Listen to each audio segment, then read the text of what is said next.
Assalamualaikum warahmatullahi wabarakatuh. Video pembelajaran kali ini yaitu soal-soal penilaian akhir semester pelajaran agama Islam dan budi pekerti kelas 5 SD. Yuk kita simak soal-soal berikut ini, tapi jangan lupa subscribe dulu ya.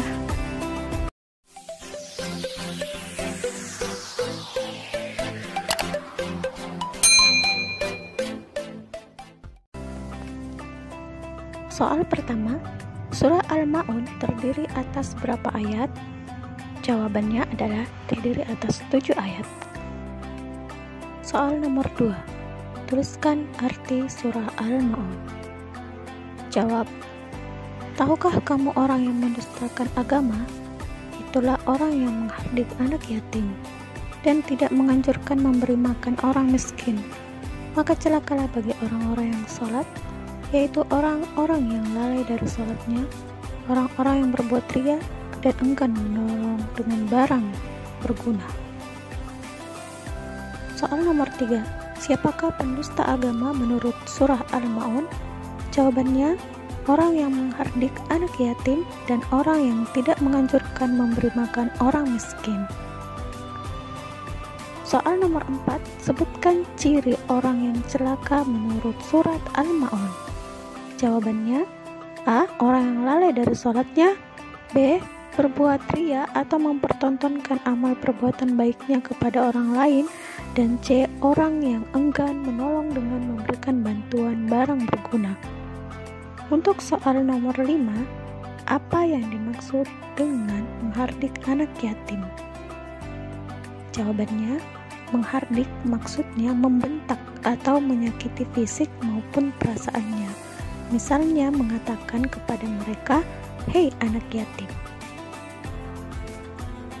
Soal nomor 6, sebutkan 4 sifat Rasul dan artinya. Jawabannya, pertama, Rasul itu bersifat siddiq, artinya jujur dan benar. Kedua, Rasul harus amanah, artinya dapat dipercaya. Ketiga, Rasul bersifat tabligh, artinya menyampaikan. Dan yang keempat, Rasul bersifat fatonah, artinya cerdas, pandai, dan bijaksana. Untuk soal nomor 7, apa yang dimaksud dengan Rasul Ulul Azmi? Jawabannya adalah, Ulul Azmi terdiri dari 2 kata, yaitu ulul dan al-azmi. Ulul atau ulu atau uli artinya mempunyai atau memiliki. Al-azmi artinya teguh atau tekad yang kuat. Ulul azmi artinya memiliki keteguhan atau tekad. Kalau disebut Rasul Ulul Azmi, maka artinya Rasul yang memiliki keteguhan atau tekad.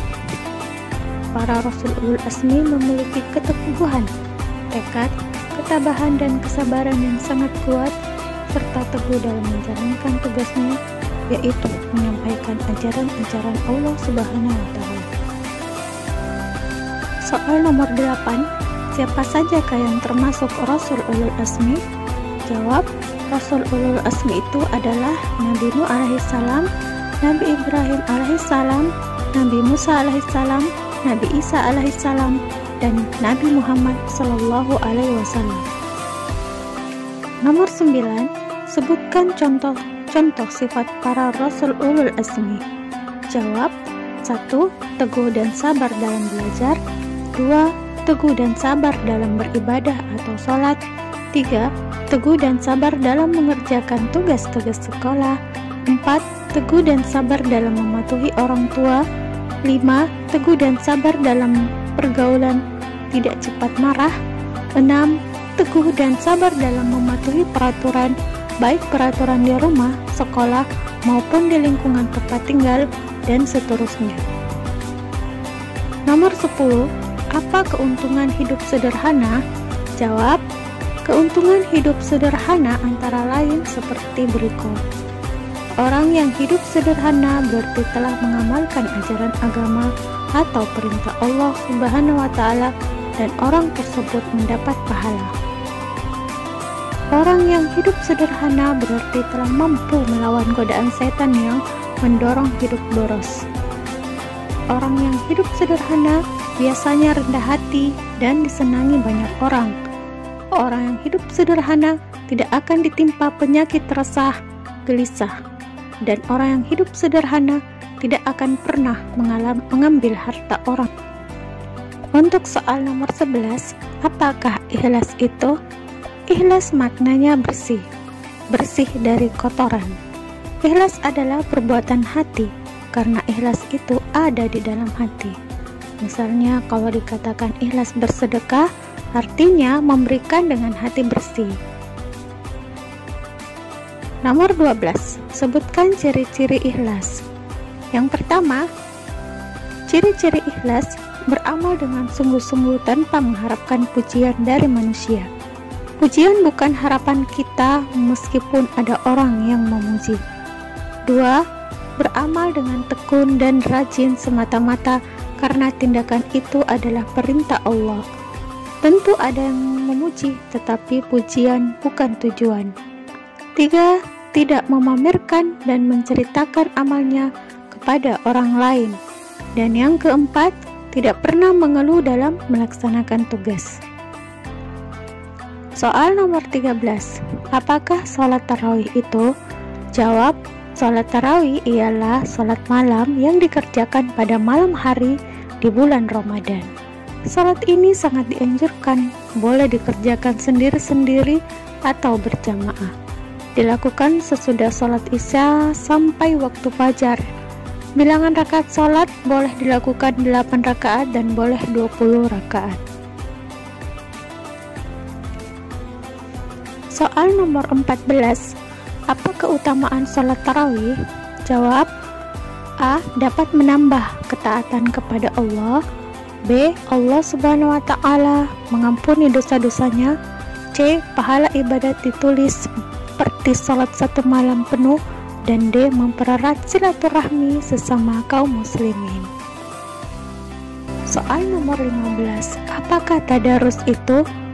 Jawab, tadarus berasal dari kata darosa yang artinya mempelajari, meneliti, menelaah, dan mengambil pelajaran. Tadarus Al-Quran berarti mempelajari Al-Quran. Tadarus dapat dilakukan sendirian atau bersama-sama. Untuk soal nomor 16, bagaimana tata cara tadarus yang baik? Jawab, membaca Al-Quran hendaklah memperhatikan beberapa ketentuan sebagai berikut. A. Ketika akan membaca Al-Quran, hendaklah berwudu lebih dahulu. B. Mengawalinya dengan membaca ta'awuz dan basmalah. C. Di tempat yang bersih. D. Berbusana bersih dan menutup aurat dengan rapi. E. Dianjurkan menghadap kiblat. F. Membaca Al-Quran dengan tenang dan tidak tergesa-gesa. G. Membaca dengan suara sedang. Dan H. Tidak berbicara dan bersenda gurau atau bercanda. Soal nomor 17, apa manfaat tadarus? Jawab, tadarus Al-Quran mengandung banyak manfaat, antara lain A. Menumbuhkan kecintaan kepada Al-Quran. B. Memperlancar membaca Al-Quran. C. Terlatih membaca dan mencintai Al-Quran. D. Mendapat pahala yang berlipat ganda dari Allah Subhanahu wa Ta'ala. E. Memperoleh ilmu tentang Al-Quran. Dan F. Memperoleh kasih sayang dan kebaikan dari Allah Subhanahu wa Ta'ala. Soal nomor 18, siapakah Luqman itu? Jawab, Luqman adalah anak dari Bawra bin Nahur bin Tareh, dan Tareh bin Nahur merupakan nama dari Azar ayah Nabi Ibrahim alaihissalam. Luqman hidup selama 1000 tahun. Ia menjadi guru Nabi Daud sebelum diangkat menjadi nabi. Pekerjaan Luqman pada awalnya adalah tukang kayu, tukang jahit, dan juga menggembala domba. Ia kemudian diangkat menjadi qadi atau hakim. Luqman menikah dan dikaruniai banyak anak, akan tetapi semua anaknya meninggal dunia ketika masih kecil. Semua itu ia terima dengan ikhlas, karena ia yakin dan sadar bahwa semua yang terjadi adalah atas kehendak Allah Subhanahu wa Ta'ala. Soal nomor 19, apa saja pelajaran yang dapat diambil dari Quran surah Al-Luqman? Surah Al-Luqman ayat 12. Jawabannya, 1. Luqman adalah seorang hamba Allah Subhanahu wa Ta'ala yang telah dianugerahinya hikmah, yaitu selalu bersyukur. Luqman selalu bersyukur atas nikmat yang ia peroleh. 2. Allah Subhanahu wa Ta'ala katakan bahwa barang siapa yang bersyukur, maka sesungguhnya ia bersyukur untuk dirinya sendiri. Syukur adalah berterima kasih kepada Allah atas segala nikmat yang diberikannya kepada kita, seperti tubuh yang sempurna, dapat melihat, mendengar, berbicara, berjalan, meraba, dan merasa. Kita dapat makan dan minum, memiliki tempat tinggal, pakaian, dapat belajar, serta memiliki iman Islam. 3. Allah telah menganugerahi Luqman ketaatan beribadah kepada Allah Subhanahu wa Ta'ala, memiliki perasaan halus, akal pikiran, dan pengetahuan luas. Nomor 20. Apa saja nasihat Luqman kepada putranya? Jelaskan. Jawab. 1. Jangan musyrik atau menyekutukan Allah Subhanahu wa Ta'ala. Mempersekutukan artinya menyerupakan sesuatu dengan Allah Subhanahu wa Ta'ala.